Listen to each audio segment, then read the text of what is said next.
Hey everyone, and welcome back for another deep dive. It's great to be back. Today we're going to be diving into the world of digital transformation. A topic that I'm sure is on everyone's minds these days. Yeah, it really is. And to guide us through this complex landscape, we're turning to a great resource, the Digital Transformation Roadmap by David L. Rogers, as summarized on the One Hour Guide website by Anil Nathu. This book is a fantastic roadmap for anyone trying to navigate today's digital world, really. And I think a lot of people feel like they're just trying to keep their heads above water with all the changes happening.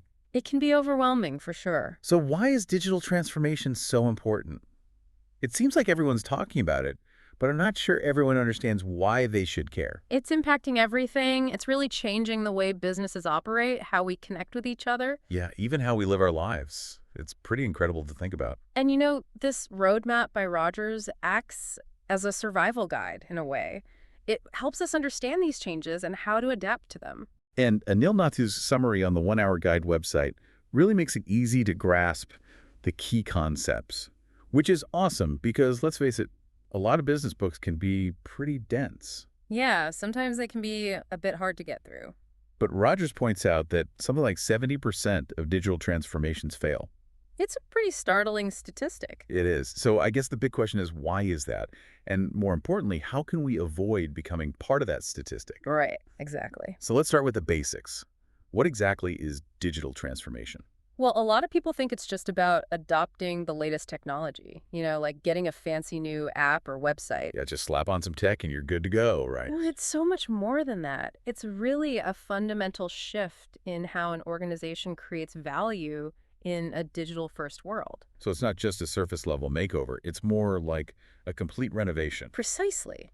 You're thinking about your entire business model, how you design products and services, interact with your customers. And Anil Nathu, in his summary on the One Hour Guide website, really drives this point home.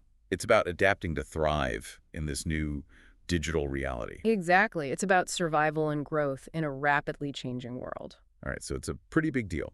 Now, Rogers lays out a 5-step roadmap for navigating this transformation. And each step is crucial. Okay, so let's break those down, starting with step 1. Defining a shared vision. Vision. Everyone loves to talk about vision.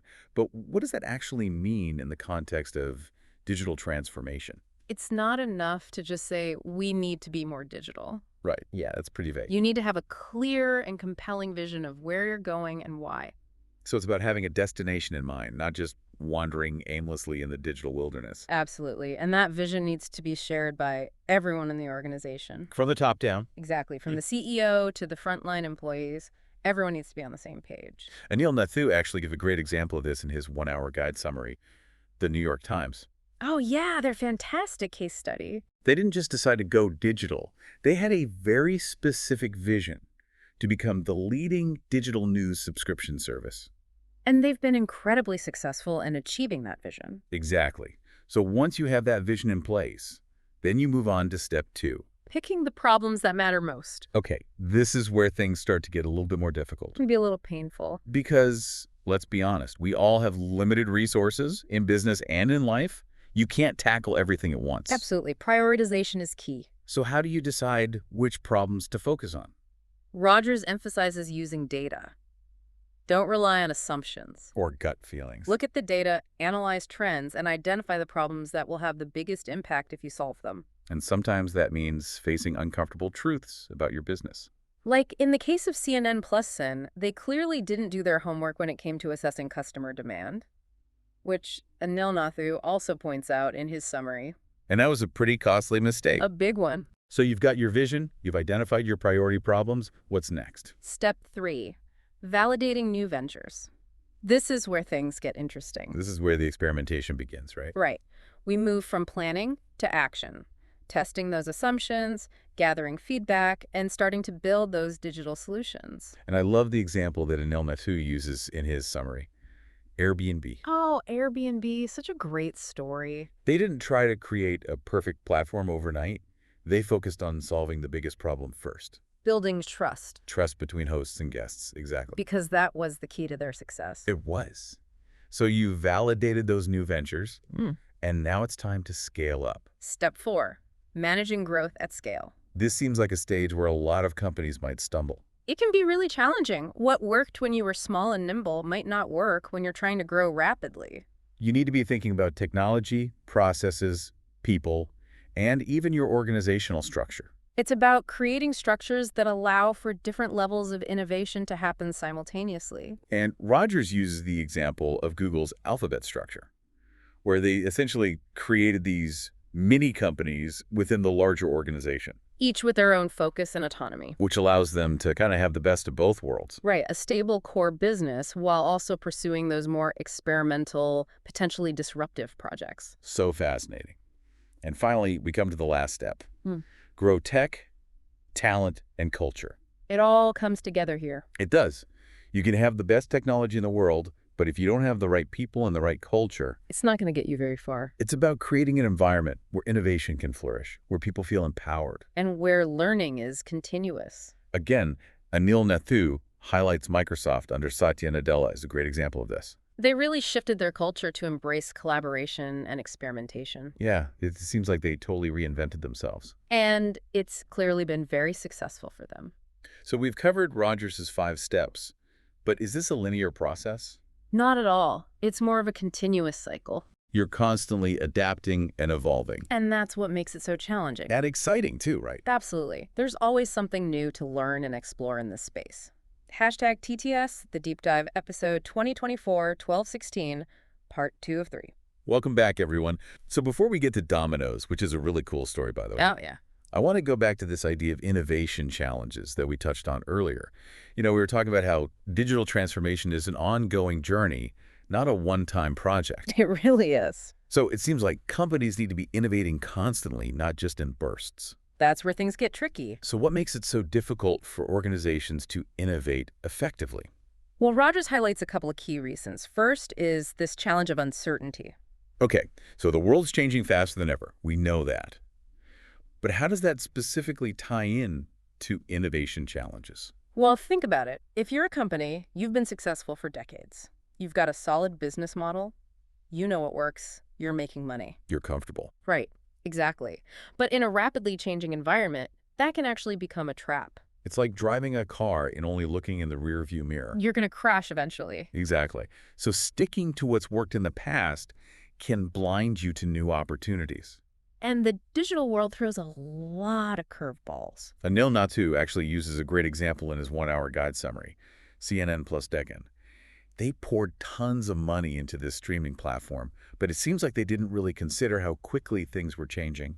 Or if there was even demand for their offering. Yeah, it was a pretty spectacular failure. It's a classic example of how traditional planning can really fall apart in the face of digital disruption.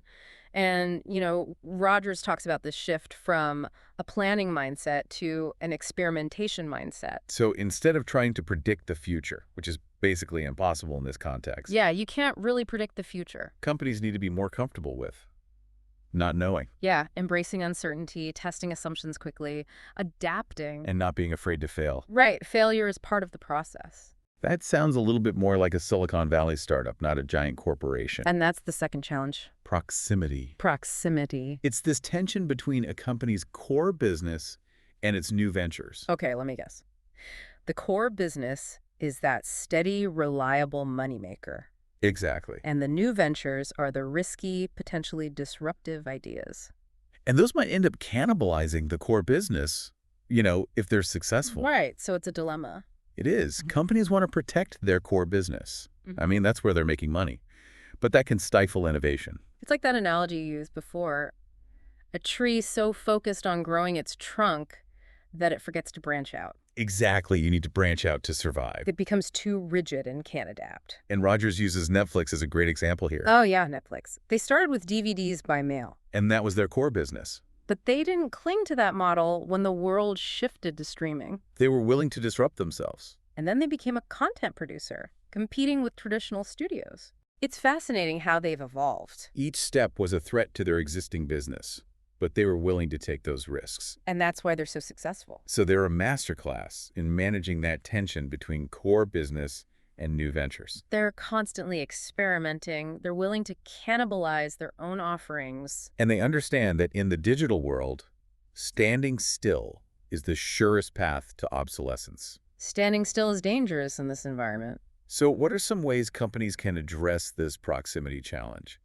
Do they need to spin off new companies, like Google did with Alphabet? Sometimes that might be the best approach, but it's not always necessary or feasible. Sometimes it's about creating structures that give those new ventures a bit of autonomy, a bit of breathing room. Like dedicated innovation labs or venture capital arms? Exactly, those are good examples. It's about creating space for new ideas to grow without being stifled by bureaucracy or risk aversion. Because agility is key in the digital world. Absolutely. And speaking of agility, we have the Domino's example, which Anil Natu dives into on the 1 Hour Guide website. Oh yeah, Domino's, they've had a pretty amazing Pretty transformation. radical, yeah. They went from being a pizza company known for, well, not so great pizza, That's the best, yeah. to a tech-savvy, customer-focused leader. It's quite a story. How did they manage that shift? Well, back in the early 2000s, they were facing some serious challenges. They weren't doing so well. Their pizza wasn't winning any awards. Customer satisfaction was low, and they were losing market share. They knew they needed to make a change. And instead of trying to hide those problems, they did something really bold. What did they do? They launched an ad campaign where they featured those negative customer reviews. Really? They put their bad reviews on TV. It was risky, but it showed they were serious about change. They were willing to be transparent. And accountable. It was kind of like they were saying, hey, we know we messed up, but we're listening. And we're going to fix it. And they did. They invested in improving their pizza. They focused on making the ordering process seamless. They embraced technology, online ordering, mobile apps. The pizza tracker. Oh, yeah, that was a game changer. You could actually watch your pizza being made and delivered. It was brilliant. They really focused on the customer experience. It was fun. It built anticipation. You could practically smell the pizza through your phone screen. It was a great example of using technology not just to automate, but to enhance the customer experience. So they were willing to experiment, to try new things, to fail fast, and learn from their failures. It sounds like they were operating like a startup. And the results speak for themselves. Domino's went from being the butt of jokes to a leader in their industry. They increased customer satisfaction, Yeah. boosted their market share, their stock price went through the roof. They totally turned things around. And I think their story is so inspiring because it shows that any company, no matter how big or established, can transform itself if it's willing to embrace those principles of digital transformation. It's not just about technology, it's about mindset, culture, and a focus on the customer. Exactly. And as we wrap up this part of our deep dive, I think that's the key takeaway. Digital transformation is not a one-size-fits-all solution. There's no magic formula. It's about understanding the principles and adapting them to your specific context. And being willing to experiment, iterate, and learn. And if you're looking for more inspiration and guidance, I highly recommend checking out the 1 Hour Guide website by Anil Nathu. He does a fantastic job of summarizing these key takeaways from books like Rogers, The Digital Transformation Roadmap. Making those complex ideas much more accessible. He's a great resource for anyone navigating this digital transformation journey. Hashtag TTS, the deep dive episode 2024-1216, part 3 of 3. All right, so we're back, ready to talk about the people side of digital transformation. The human element. Exactly, because we've talked about vision, strategy, technology, embracing failure. But none of that really matters if you don't have the right people on board, right? You're absolutely right. Rogers makes it very clear that digital transformation isn't just about systems and processes. It's about transforming the entire organization. Culture, people, the whole thing. So how do you create this kind of environment? You can't just download a culture of innovation app, right? You can't just install it. What are some things companies can actually do? Well, one of the most important things, as Rogers points out, is attracting and retaining the right talent. Okay, so what kind of talent are we talking about here? People who are not only digitally savvy, but also adaptable, creative, comfortable with ambiguity. The kind of people who thrive in a constantly changing environment. Exactly. Not those clinging to the status quo. Which, let's be honest, can be hard to find, especially when every company out there is looking for the same people. It's a competitive market for sure, but you have to think about what attracts those individuals. What are they looking for? It's not just about salary, it's about opportunities. Opportunities to learn, to grow, to make a real impact. So creating a culture where learning is continuous, expected even, where employees have a voice, where they feel empowered to contribute ideas. And that they're part of something bigger. Right, something meaningful. Exactly. Fostering a sense of ownership. and providing the resources and support to develop those skills, to stay ahead. Anil Nathu, on the One Hour Guide website, brings up Microsoft under Satya Nadella. They really made an effort to shift their culture, didn't they? They did, and they invested heavily in training and development programs for their employees. And it seems to have worked out pretty well for them. It's a great example of how you can actually change a company's culture, even a massive one. But it's not just about the employees. Right. Leadership plays a huge role. A critical role. Leaders set the tone. Walk a walk. They have to be champions of change themselves, willing to experiment and empower their teams to take risks. I think a lot of leaders, especially those who have been successful in a more traditional environment, might have trouble with that. It's a shift in mindset. It is. You move from command and control to a more collaborative style. Leaders need to be okay with not having all the answers. Good listeners. Building trust. Creating a safe environment for their teams. Psychological safety, absolutely crucial. So people can speak up, share ideas, and even admit mistakes without fear of being punished. That seems so important for innovation. It is. People need to feel safe to experiment and try new things, to know it's okay to fail as long as they learn from those failures. So you're really talking about changing the entire mindset of the organization. Top to bottom, from fear and blame to curiosity, experimentation, continuous learning. And it's not easy. It's a journey. It takes time and effort. And commitment from everyone. But the rewards, as Rogers highlights and Anil Nathu emphasizes on the One Hour Guide website, they can be significant. And we've seen that, haven't we? Companies like Domino's, Netflix, Microsoft, they've all gone through these transformations and come out stronger. They're not just surviving, they're thriving. That's the goal. So as we wrap up this deep dive, I want to leave our listeners with something to think about. What's one thing you learned today that you can actually apply in your own work, in your own life? Whether you're the CEO or just starting out, these principles are relevant. It's about embracing change, being adaptable, cultivating a growth mindset. Never stop learning. And remember, there's a ton of information out there. On the One Hour Guide website by Anil Nathu, he provides those great summaries. They make these big ideas easy to grasp and put into practice. But check it out if you're feeling inspired to start your own digital transformation journey. It's a great place to start. Thank you for joining us today. Visit the One Hour Guide website for more business insights by Anil Nathu.